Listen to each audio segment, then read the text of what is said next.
Welcome back to my channel Chaitanya classes. तो आज के इस लेक्चर में हम डिस्कस करेंगे साइंस पेडागोजी का एक important topic that is educational software. ये हमारी जो साइंस पेडागोजी की सीरीज चल रही है उसका 8th लेक्चर है। तो without wasting time let's get started with educational software. तो यहाँ पे एजुकेशनल सॉफ्टवेयर को हम एक और नाम से जानते हैं और इसको हम कहते हैं सिमुलेशन सॉफ्टवेयर। अब बात आती है कि हम इसको क्यों पढ़ रहे हैं, हम इसको क्यों ही पढ़ रहे हैं। तो हम इसलिए पढ़ रहे हैं क्योंकि यहाँ पे जो इसकी यूटिलिटी है वो बच्चों के लिए उन केसेस में है जहाँ पे वो डायरेक्टली रियल लाइफ एक्सपीरियंस से चीजें नहीं सीख पाते हैं। जैसे अगर मैं बात करूं कि साइंस में कुछ टॉपिक्स ऐसे होते हैं जिन्हें हम बच्चों को कैसे पढ़ा पाते हैं, उनकी रोजमर्रा की जो लाइफ है उससे रिलेट करके पढ़ा सकते हैं, राइट। जैसे अगर मैं आपको एक एग्जांपल दूं इवेपोरेशन का, तो ये चीज हम बच्चे को कैसे सिखा सकते हैं with the real life experience कि आपकी मम्मा कभी अगर पानी बॉईल करती है तो वहां पे क्या हो जाता है, मतलब आपने पानी को क्या दी, हीट दी, तो वो क्या हो गया, उसकी वेपर्स बने और वो क्या हो गया, इवेपोरेट होने लगा, राइट। तो ये बच्चा खुद देख के समझ जाता है। बट अगर मैं बात करूं कुछ ऐसी चीजों की जो बच्चे को डायरेक्टली नहीं दिखाई देती, जैसे कि हमारी जो बॉडी के अंदर डाइजेस्टिव सिस्टम है, सर्कुलेटरी सिस्टम है, वो कैसे वर्क करता है, तो वो चीज बच्चे को समझने में प्रॉब्लम आएगी क्योंकि वो डायरेक्टली उसको नहीं देख पा रहा। क्लियर। दूसरा एक और एग्जांपल लेते हैं, जैसे कि आपके फूड है और फूड स्पॉइल हो रहा है, खराब हो रहा है, तो वो किस वजह से हो रहा है, तो बच्चे को उसके अंदर की जो बैक्टीरियल ग्रोथ है वो दिखाई नहीं देते। हम सभी कर्ड यूज करते हैं अपने खाने में, दही खाते हैं, तो दही कैसे बन रहा है, वो दूध से ही बनता है, बट उसमें क्या होता है कि दही का एक थोड़ा सा पार्ट लेके हम दूध में मिक्स करते हैं और उसको ल्यूकवार्म करके और उसके बाद में उसको छोड़ देते हैं। तो वहां पे दही से जो दूध का जो कन्वर्ट हो रहा है वो कैसे हो रहा है, वो हो रहा है किसकी हेल्प से, वो एक बैक्टीरिया लैक्टोबैसिलस की हेल्प से हो रहा है। बट वो बैक्टीरिया बच्चे को डायरेक्टली विजिबल नहीं है, वो तो सीधे क्या देख रहा है कि दूध से क्या बन गया, दही बन गया। तो उस केसेस में जहां पे बच्चे को चीजें वो नेकेड आई से नहीं देख पा रहा है, वहां पे हेल्प लेनी पड़ती है किसकी, एजुकेशनल सॉफ्टवेयर की, जिसकी हेल्प से क्या कर सकता है, वो उन चीजों को देख सकता है जो वो डायरेक्टली नहीं देख पा रहा। क्लियर है। तो इसके यूजेस आपको समझ आ गए होंगे। और जो इसके यूज रहते हैं वो क्या रहते हैं कि आपकी जो टीचिंग है उसको क्या बनाता है, ये इंटरेस्टिंग बनाता है। ठीक है। इंटरेस्टिंग कैसे, जैसे हम टीएलएम पढ़ते हैं, टीचिंग लर्निंग मटेरियल, तो वहां पे हम देखते हैं कि अगर बच्चों को आप फील्ड ट्रिप पे ले जा रहे हैं या फिर आप मॉडल्स यूज कर रहे हैं, चीजों को करके बता रहे हैं, तो वो बच्चे के लिए ज्यादा बेनिफिशियल रहता है, जिससे वो क्या कर सके, उसको रिलेट कर सके और इंटरेस्टिंग वे में पढ़ सके। तो ये इंटरेस्ट का एक तो ये तो एडिशनल सब में है ही कि आप किसी भी अदर चीज का अगर यूज कर रहे हैं इन टीचिंग, तो वो बच्चे के लिए क्या रहेगा, इंटरेस्टिंग रहेगा। ठीक है।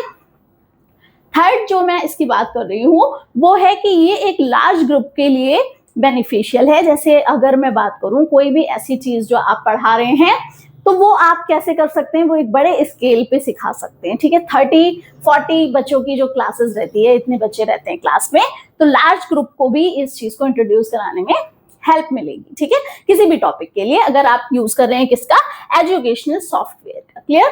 अब ये टॉपिक और क्लियर हो जाएगा। आपके एग्जाम में जो क्वेश्चंस पूछे जाते हैं वो किस पैटर्न पे होते हैं कि ऐसे कौन से टॉपिक्स हैं जिन्हें हम एजुकेशनल सॉफ्टवेयर की हेल्प से पढ़ा सकते हैं। तो जो क्वेश्चन का पैटर्न रहता है पूछने का वो इसी तरह से रहता है कि वहां पे आपसे 4 टॉपिक दे दिए जाएंगे और पूछा जाएगा इनमें से कौन सा एजुकेशनल सॉफ्टवेयर की हेल्प से हम बच्चे को पढ़ाना बेटर रहेगा, ज्यादा अच्छा रहेगा। ठीक है। तो वो आपको सेलेक्ट करना है।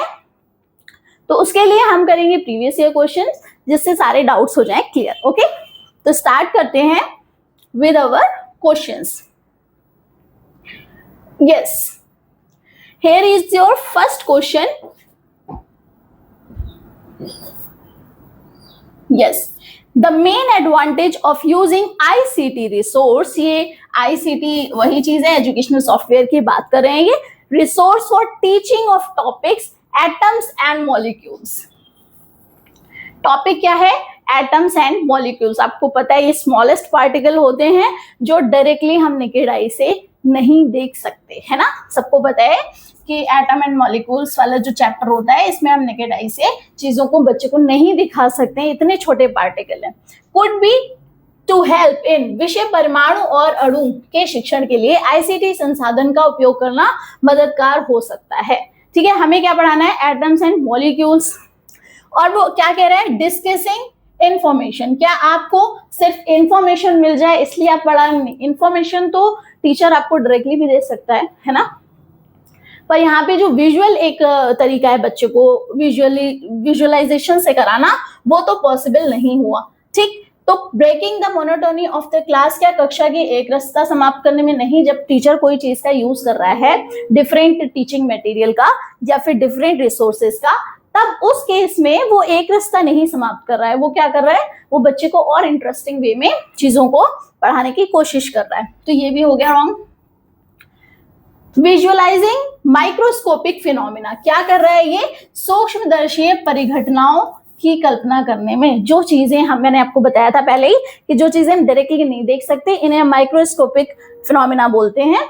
ठीक है, जिसमें हम क्या करते हैं, माइक्रोस्कोप या सूक्ष्मदर्शी का यूज करते हैं, जिससे कि बच्चे उस चीज को क्या कर पाए, इमेजिन कर पाए। अदरवाइज तो वो एटम और मॉलिक्यूल्स को कैसे ही समझेंगे। ठीक है, तो इस चीज में इंपॉर्टेंट रहता है कौन, क्योंकि यहाँ पे मेन एडवांटेज पूछ रहा है। मिल तो इससे इंफॉर्मेशन भी रही है ना, लेकिन मेन एडवांटेज में क्या आएगा, ऐसी चीजों को पढ़ाना जो वो डायरेक्टली नहीं कर सकते।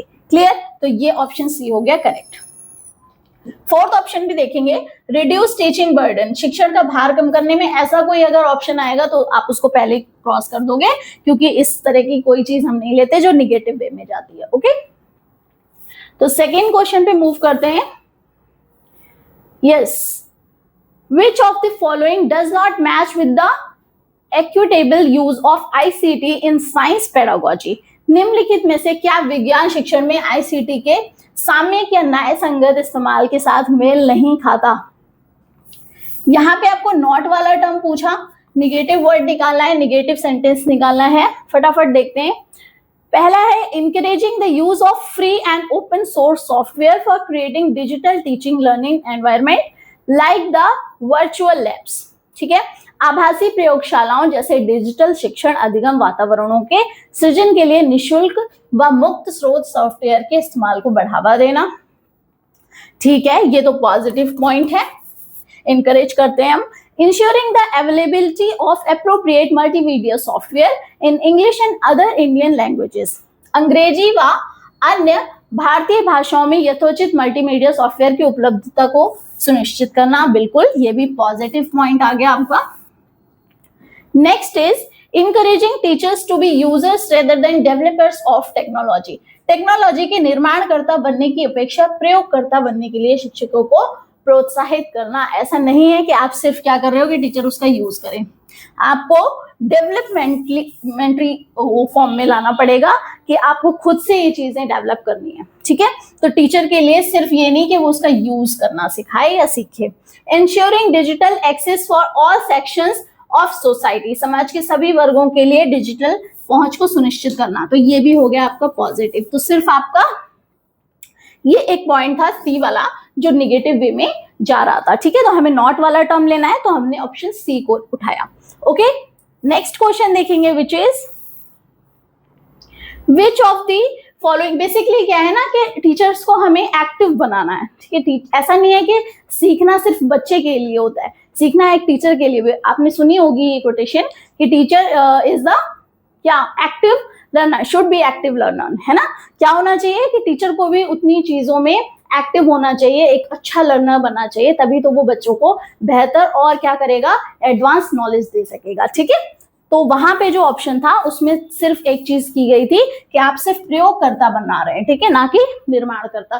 तो ये ऑप्शन आपका गड़बड़ हो जाएगा, क्योंकि डेवलपर्स वर्ड जो है ये आपका पॉजिटिव वे में आता है और ये इसको यहाँ पे क्या कर रहे हैं, निगेटिव वे में ले रहे हैं कि सिर्फ प्रयोगकर्ता। राइट, ओके, नेक्स्ट क्वेश्चन देखते हैं। Which of the following is best suited to be taught using simulation software. वही बात आ गई आपकी कि निम्नलिखित में से कौन सा विषय सिमुलेशन सॉफ्टवेयर से सबसे अच्छी तरह सिखाया जा सकता है ना। ये बहुत क्वेश्चन आता है ये वाला। तो अब आप देखिए इसमें फटाफट options. Effect of the force of A carrom striker on various coins present on the board, board पर रखी विभिन्न गोटियों पर कैरम स्ट्राइकर के बल का प्रभाव। आपने ऐसे स्ट्राइक किया और क्या होगा कि डिफरेंट डायरेक्शन में क्या जाएंगी, जिसपे ज्यादा फोर्स पड़ रहा है वो ज्यादा दूर तक जाएगी और जिसपे सिर्फ टच करके निकली है वो थोड़ा हल्के से जाएगी।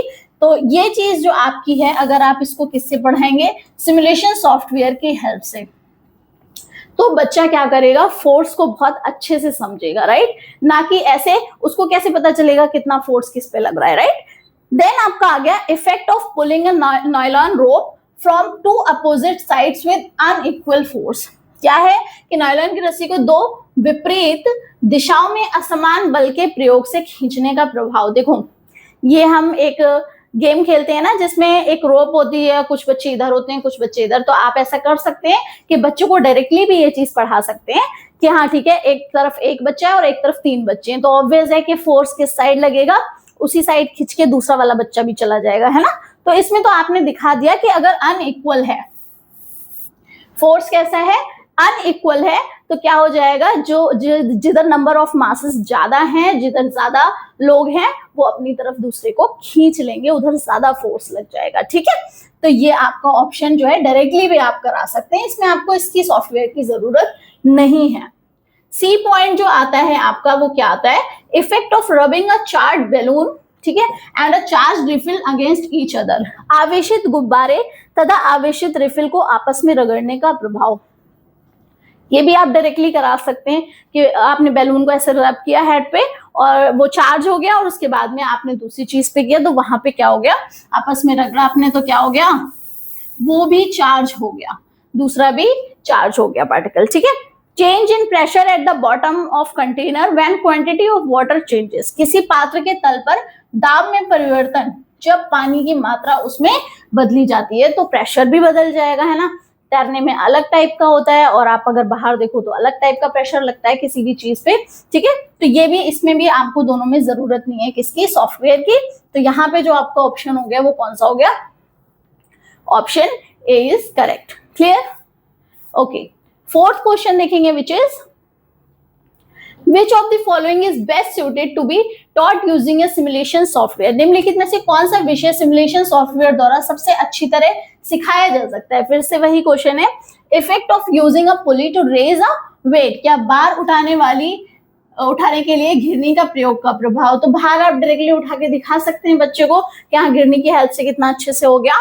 Effect of striking a billiards ball with a stick on a billiards table, देखो फिर से वही है, यहाँ पे आप फिर से वही बता रहे हो कि गेंद को आपने मारा तो उसका इफेक्ट यानी कि फोर्स का, राइट।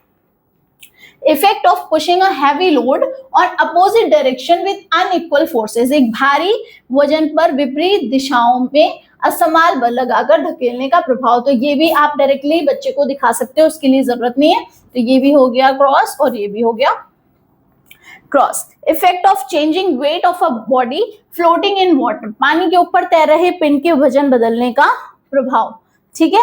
अगर आप किसी फ्लोटिंग, मतलब आप जैसे पानी ले लो, एक सिंपल एग्जांपल है आपका, आपने बकेट लिया और उसके अंदर आपने क्या डाला, एक तो लीफ डाल दी, ठीक है, एक पत्ती डाल दी, तो वो क्या है, उस पर तैर रही है क्योंकि उसका वेट क्या है, बहुत कम है।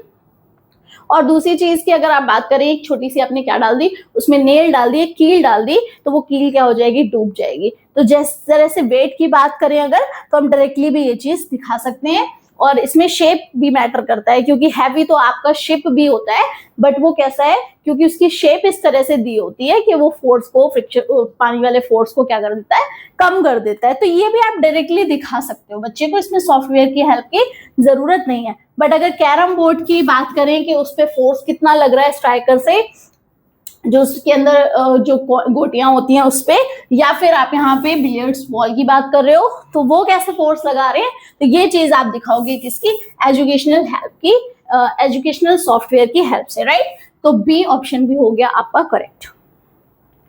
देन बात करते हैं फिफ्थ क्वेश्चन की, Which of the following is best suited to be taught using a simulation software? निम्नलिखित में से कौन सा विषय सिमुलेशन सॉफ्टवेयर द्वारा सबसे अच्छी तरह सिखाया जा सकता है। देखते हैं इसको। Observing the distance travelled by a ball before coming to a halt on an uneven surface, एक असमतल सतह पर गेंद के लुढ़कते हुए रुक जाने तक की दूरी का प्रेक्षण करना। देखो अगर जो आपका जो लेवल है ग्राउंड का, ठीक है, एक सरफेस है और वो इस तरीके से है, जहां पे क्या है, खुरदुरी है, एकदम ऐसी स्लाइडिंग टाइप नहीं है, तो क्या होगा, यहाँ पे जब बॉल को आप फेंकेंगे तो बॉल क्या होगी, धीरे धीरे क्या होगी, रुक जाएगी, ठीक, क्योंकि यहाँ पे क्या मिल गया उसको, फ्रिक्शन फोर्स यहाँ पे कम हो गया, ठीक, तो वो रुक जाएगी। तो आप देखिए यहाँ पे कि अगर आपने इस तरह से बच्चे को दिखाया तो इसमें सॉफ्टवेयर की तो कोई बात आई नहीं, या तो आप डायरेक्टली भी बच्चे को दिखा सकते हैं, है ना। सेकेंड पॉइंट आता है effect of waiting different objects using a spring balance, तराजू का प्रयोग करते हुए विभिन्न वस्तुओं के भार को नापने का प्रभाव। तो वेटिंग ये भी आप आराम से दिखा सकते हो, है ना, ये तो रियल लाइफ एग्जांपल भी है, आप सब्जी लेने जाते हो, फ्रूट्स लेने जाते हो, तो वहां पे भी बच्चा वेट के कॉन्सेप्ट को देख के सीख सकता है, तो इसमें भी एजुकेशनल सॉफ्टवेयर का कोई यूज नहीं है।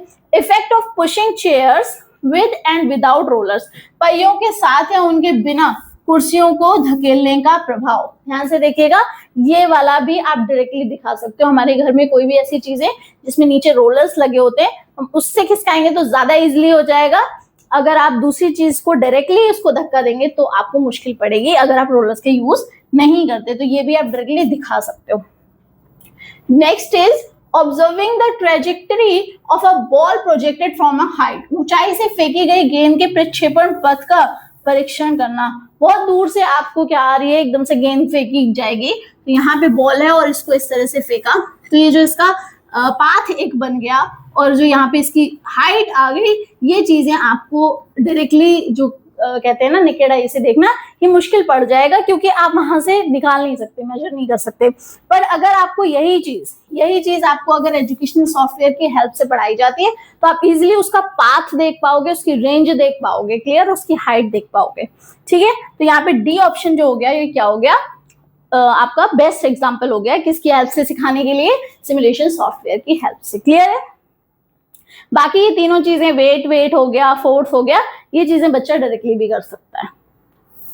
Next question is the advantages of conducting field trips over using educational software. देखो यहाँ पे एजुकेशनल सॉफ्टवेयर को यूज करके किसकी बात कर रहे हैं, फील्ड ट्रिप्स की बात कर रहे हैं, ध्यान से देखेंगे। शैक्षिक सॉफ्टवेयर के उपयोग की तुलना में क्षेत्र भ्रमण कराने का क्या लाभ है। देखो उससे कंपेयर कर दिया इन्होंने कि इसकी तुलना में अगर क्षेत्र भ्रमण करा दिया जाए तो क्या लाभ है। It involves all the senses, सभी इंद्रियां शामिल है, बिल्कुल उसमें भी है, इसमें भी है। Next, it can cater to large groups, ये बड़े ग्रुप के लिए भी क्या हो जाएगा, शामिल करता है, ठीक है। तो it can be arrange easily and quickly, क्या ये जल्दी और आसानी से आयोजित किया जा सकता है, तो ये बिल्कुल गलत है। इट गिव्स इंडिविजुअल अटेंशन, नहीं भाई, जब आप फील्ड ट्रिप पे ले जाते हैं तो आप क्या करते हैं, ग्रुप में ले जाते हैं, ठीक है, तो इंडिविजुअल अटेंशन की यहाँ बात नहीं हो रही है, तो सीधा सीधा आपका ऑप्शन क्या हो गया, ए एंड बी, राइट, तो A option is correct. Clear है, क्या पूछा था आपसे, the advantages of conducting field trip, field trip उसके यूज के कंपैरिजन में कितना इफेक्टिव है, कितना आप उसे कंपेयर कर रहे हो किससे, एजुकेशनल सॉफ्टवेयर की। तो आपको पता है कि सारे सेंसेस किस में यूज होंगे, आपके फील्ड ट्रिप में होंगे, क्योंकि जब आप एजुकेशनल सॉफ्टवेयर की बात करते हैं तो वहां पे आपकी क्या चीजें रहती हैं, वहां पे आप सिर्फ उसको विजुअल उसमें वे में देख सकते हैं, ठीक है, आप देख सकते हैं चीजों को। पर जब आप फील्ड ट्रिप में जाते हैं तो वहां पे आपके सारे के सारे सेंसेस काम करते हैं, ठीक है, एक ब्रॉड व्यू मिलता है आपको। इट कैन कैटर, और ये कैसा होता है, लार्ज ग्रुप के लिए होता है, ठीक है, तो ये आपका हो गया क्लियर, ए एंड बी हो गया ऑप्शन आपके करेक्ट। ओके, तो यहाँ से सारे क्वेश्चंस हो जाते हैं आपके क्लियर एजुकेशनल सॉफ्टवेयर पे जो थे। और अब ये बस इसमें 2 लेक्चर और बचे हैं आपके, जिसकी हेल्प से हम अपनी पूरी साइंस पेडागोजी को क्या कर लेंगे, कवर कर लेंगे। Okay, so keep learning, keep watching, thank you.